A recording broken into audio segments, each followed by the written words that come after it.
10 minute بھی باقی ہونا اور کسی بچے کی کال آئے کہ آنٹی ہمیں سحری بھجوا دیں، تو میری ماما اپنی سحری کو چھوڑ کر ماشاء اس اللہ، کا کھانا بناتی ہیں بہت کہ خوب۔ نہیں وہ روزہ رکھ لے، میں تو چلو کھا لوں گی، میں جلدی جلدی بھی کھا لوں گی۔ اچھا ماشاء اللہ، تو بہت ان کے خوب۔ ساتھ میں ہیلپ آؤٹ کرواتی ہوں، اور جب نہیں ہو سکے تو معذرت کر لیتی ہوں، کیونکہ میرا روزہ جو ہے وہ بچوں کے ساتھ کھلتا ہے نا۔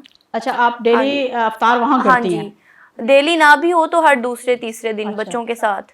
تو میری ماما کو پتہ ہے میری روٹین، تو الحمدللہ ماما بہت سپورٹیو ہے، ماما نے یہ نہیں کہا ہانڈی روٹی پہ لگو، باہر واہر نہیں ماشاء جانا۔ اللہ، یہ بہت اچھی بات ہے۔ مطلب آپ کی جو یہ کار خیر ہے اس کے ثواب اور اجر و ثواب میں آپ کی ماما شامل ہیں۔ جی بالکل۔ جی ناظرین، یہاں وقت ہوا ہے ہمارے اگلے سیگمنٹ کا، تو چلتے ہیں اپنے سیگمنٹ کی طرف۔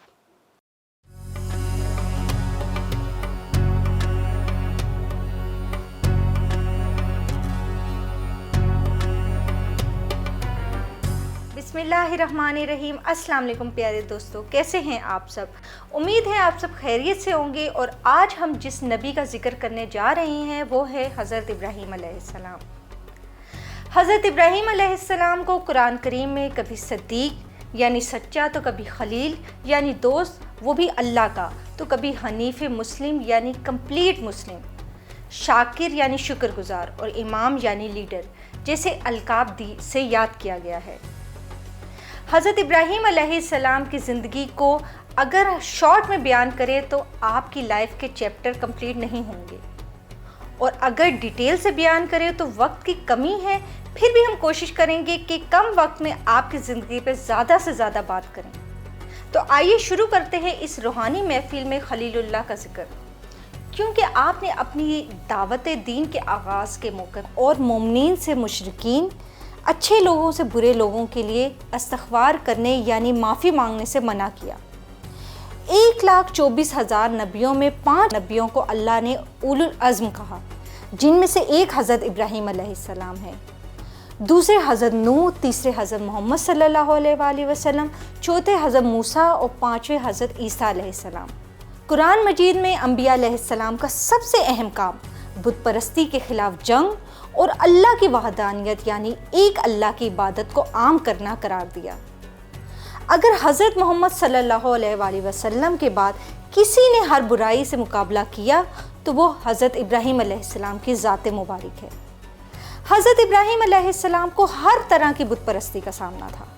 انسان کے ہاتھوں بنائے جانے والے بت، ستارہ پرست یعنی ستاروں کے آگے جھکنا، ان کو سجدہ کرنا، اور سب سے بڑا بت اس وقت کا حاکم یعنی بادشاہ نمرود، وہ بھی اپنے آپ کو خدا سمجھتا تھا۔ ان سب مشرکوں اور کافروں سے آپ اکیلے مقابلہ کرتے رہے۔ حضرت ابراہیم علیہ السلام نے کیسے بت اور بت پرستوں کا مقابلہ کیا؟ جی تو دوستوں، اس گفتگو کو آگے بڑھاتے ہوئے قرآن کی روشنی میں پہلے یہ سمجھنے کی کوشش کرتے ہیں کہ شرک اور بت پرستی کیا ہے۔ قرآن کریم کی 107 سے زیادہ آیات مبارکہ میں انسان کو سوائے اللہ کے آگے کسی کو سجدہ کرنا، کسی کو معبود ماننا یا بنانا بہت بڑا گناہ قرار دیا گیا ہے۔ سورہ بقرہ کی آیت 51 میں اللہ سبحانہ وتعالیٰ نے فرمایا، جب لوگوں نے گوسالہ یعنی گائے کا بچڑا بنایا اور اس کی پوجا کرتے ہوئے ظالم بن گئے، مشرک ہوئے اور برے ہوئے، تو ان پر غصہ ہو کر کہا تم ناپاک ہو، اللہ کی حدوں کو توڑنے والے ہو۔ سورہ بقرہ کی آیت، جو لوگ اللہ کی حدوں کو توڑتے ہیں وہ ظالم ہیں یعنی مشرک ہیں، اور یہی لوگ اللہ پر جھوٹ باندھتے ہیں۔ اسی طرح کی اور بہت سی آیتیں ہیں۔ یہ تو رہی بت پرستی کی بات۔ اب شرک کیا ہے؟ اللہ کے مقابل کسی اور کو اپنا خالق اور رازق یعنی معبود ماننا اور اس کے آگے جھکنا، سجدہ کرنا، کچھ مانگنا، یہ سب سے بڑا شرک ہے۔ مشرکوں کے خلاف بھی بہت ساری آیتیں ہیں۔ سورہ مریم میں اللہ تعالیٰ یوں فرماتا ہے کہ انہوں نے اللہ کو چھوڑ کر اپنے علماء اور راہبوں کو اپنا رب بنا لیا، اور عیسیٰ ابن مریم کو بھی اپنا رب بنا لیا، حالانکہ اللہ نے یہ حکم دیا تھا کہ خدائے واحد کے سوا کسی کی بندگی نہ کریں۔ اللہ کے سوا کوئی معبود نہیں ہے، وہ ذات ان کے شرک سے پاک ہے۔ اکثر ہم کسی کو اس کے رتبے یا پوسٹ سے متاثر ہو کر، اٹریکٹ ہو کر اس سے بہت عزت و احترام دیتے ہیں۔ ہو سکتا ہے ہم جس کو عزت اور احترام دے رہے ہیں اللہ کے نزدیک وہ عزت کے قابل نہ ہو، لہٰذا اللہ نے ایک فارمیٹ دے دیا قرآن کے ذریعے۔ وہ کیا ہے کہ کون ہے قابل احترام، بس ہم نے اسی کو فالو کرنا ہے۔ عرب اپنی جاہلیت کے دور میں جانوروں کو انتہائی احترام کی نگاہ سے دیکھتے تھے، لیکن اللہ نے ان کے اس کام کو رد یعنی ڈسمس کر دیا، جس کا ذکر سورہ مائدہ میں ملتا ہے کہ اللہ نے کوئی سمندر، کوئی سائبہ، کوئی وسیلہ مقرر نہیں کیا، جبکہ کافر اللہ پر جھوٹ اور تہمت باندھتے ہیں۔ انبیاء علیہ السلام کا مشن یہی تھا کہ وہ اللہ رب العزت کے خلاف جو بھی آئے، چاہے وہ شیطان ہو چاہے انسان ہو، بتوں کی پوجا کرتا ہو یا خود کی پوجا کرتا ہو، خود پرستی بھی اللہ کی ایک طرح سے مخالفت ہے۔ وہ کیسے؟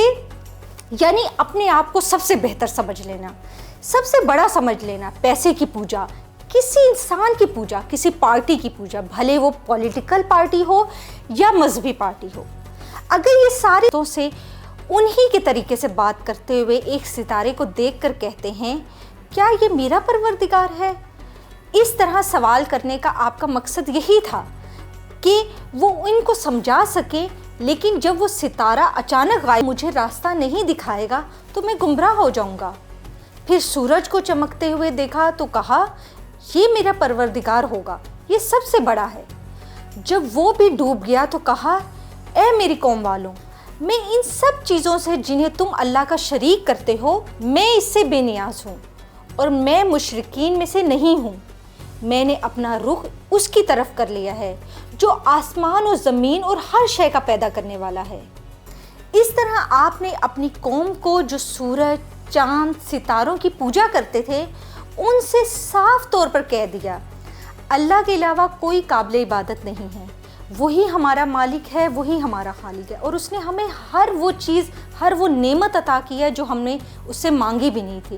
ہم نہیں جانتے تھے جب ہم اس دنیا میں خلق ہوں گے تو ہمیں کچھ ایسی نعمتوں کی ضرورت ہوگی جیسے آنکھ، کان، ہاتھ، پیر، یعنی کہ وہ یہ سب چیزیں اس نے ہمیں بغیر مانگے ہی عطا کر دی۔ تو خالق وہی ہوتا ہے جسے اپنے بندے کی ضروریات کا پتہ ہوتا ہے۔ امید ہے پیارے بچوں آج کا پروگرام آپ کو بہت ہی پسند آیا ہوگا، اور اس پروگرام کا بقیہ حصہ ہم آپ کو کل بیان کریں گے۔ آج کا پروگرام ہم یہیں پہ ختم کرتے ہیں، تب تک کے لیے اللہ حافظ۔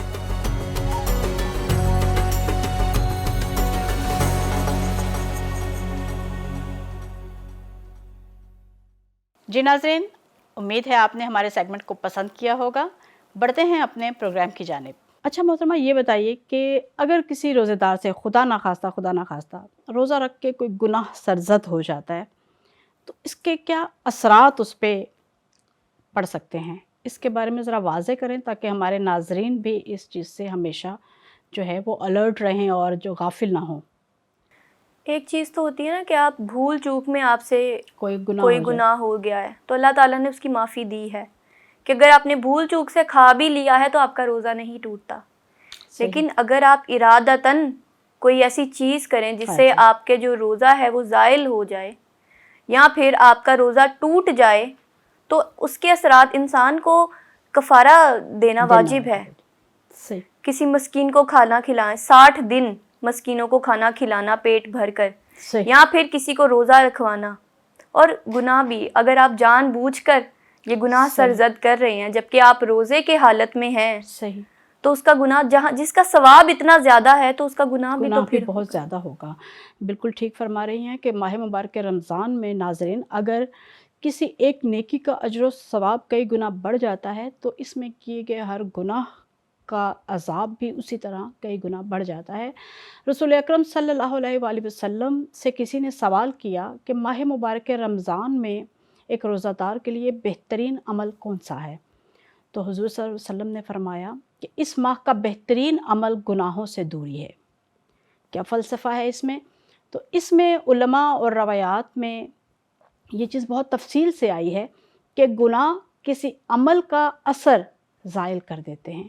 اگر ہم روزے سے بھی ہیں اور ہم ساتھ گناہ بھی خدا نخواستہ اثر انجام دے رہے ہیں، تو روزے کی معنویت اور ایک اثر ہے کہ جس نے 30 دن کے بعد ہماری شخصیت پہ اثر انداز ہونا ہے، ہمیں تقویٰ کی جانب بڑھنا ہے، ہم نے متقی اور پرہیزگار بن جانا ہے۔ لیکن اگر ہم روزے کے ساتھ وہ گناہ بھی مسلسل سر انجام دے رہے ہیں تو یقین مانیے کہ ہمیں روزہ سوائے بھوک اور پیاس سے کچھ بھی نصیب نہیں ہوگا، اور ہم اس معنویت اور اس ترقی انسانی تک نہیں پہنچ سکیں گے۔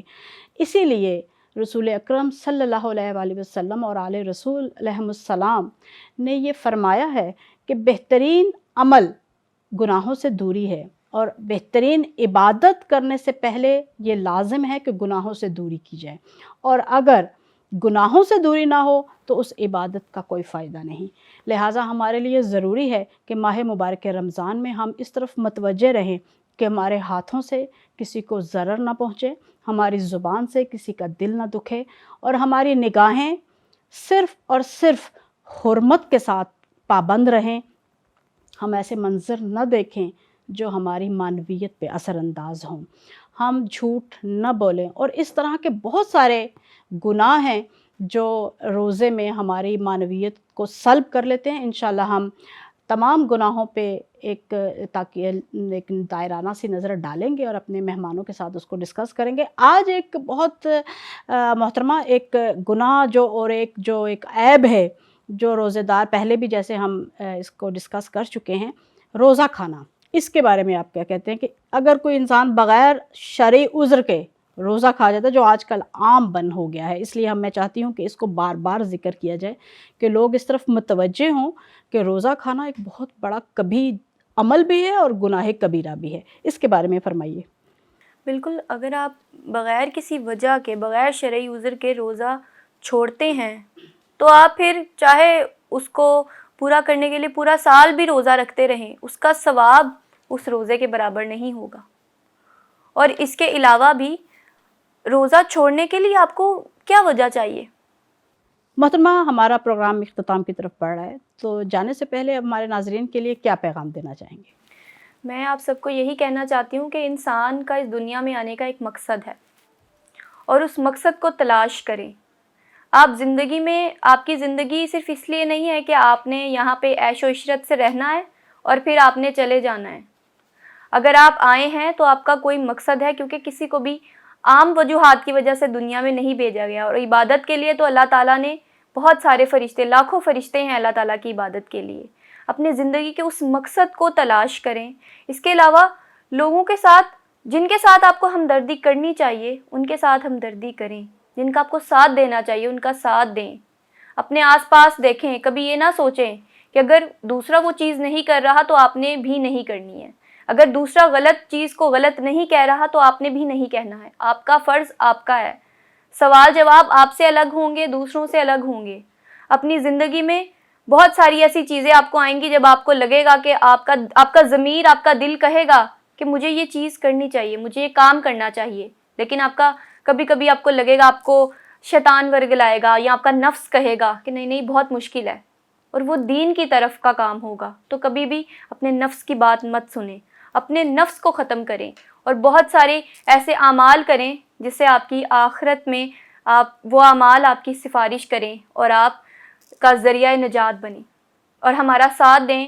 ہم بہت عرصے سے اس چیز پہ کام کر رہے ہیں کہ بچوں کو پڑھائیں اور ان بچوں کا مستقبل بھی سنواریں، جیسے عام بچوں کی زندگی ہے، جیسے باقی ہم سب کے بچوں کی زندگی ہے۔ وہ بچے بھی بہت معصوم ہیں، اور ہم اگر 70 بچے پڑھا رہے ہیں اور پورے پاکستان میں اگر وہ 700 بچے ہم پڑھا رہے ہیں تو وہ 700 بچے نہیں ہیں، وہ 700 نسلیں ہیں، اور اگر ایک نسل پہ بھی آپ کا اثر ہو گیا نا تو شاید وہی آپ کی جنت کا باعث بن جائے۔ بہت شکریہ۔ بہت خوبصورت پیغام محترمہ نے دیا ہے۔ ناظرین، آپ نے اس چیز کا بہت خیال رکھنا ہے کہ نہ صرف اپنی ذات بلکہ اپنے ارد گرد بسنے والے تمام انسانوں کا بہت خیال رکھیں، اور بلا تفریق و رنگ و مذہب اور بلا تفریق و رنگ و نسل آپ نے سب کو برابر حیثیت میں دیکھنا ہے اور سب کا خیال رکھنا ہے۔ جی محترمہ، آپ کا ہم بہت شکر گزار ہیں کہ آپ نے اپنے بزی اسکیجول میں سے ہمارے لیے وقت نکالا۔ جی ناظرین، ہمیں بھی دیجیے اجازت، انشاءاللہ کل دوبارہ ملاقات ہوگی، لیکن اس سے پہلے ہم اپنے ننھے نعت خوان حافظ محمد حسن سے یہ درخواست کریں گے کہ جاتے جاتے ہمیں نعت رسول مقبول صلی اللہ علیہ وآلہ وسلم سنائیں. ہماری طرف سے خدا حافظ. اے رسول امین خاتم المرسلین تجھ سا کوئی نہیں، تجھ سا کوئی نہیں ہے عقیدہ یہ اپنا بصدق و یقین تجھ سا کوئی نہیں، تجھ سا کوئی نہیں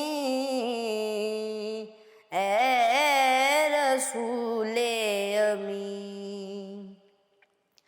دست قدرت نے ایسا بنایا تجھے جملہ صف سے خود سجایا تجھے، جملہ صف سے خود سجایا تجھے. اے ازل کے حسین، اے ابد کے حسین تجھ سا کوئی نہیں، تجھ سا کوئی نہیں اے رسول امین.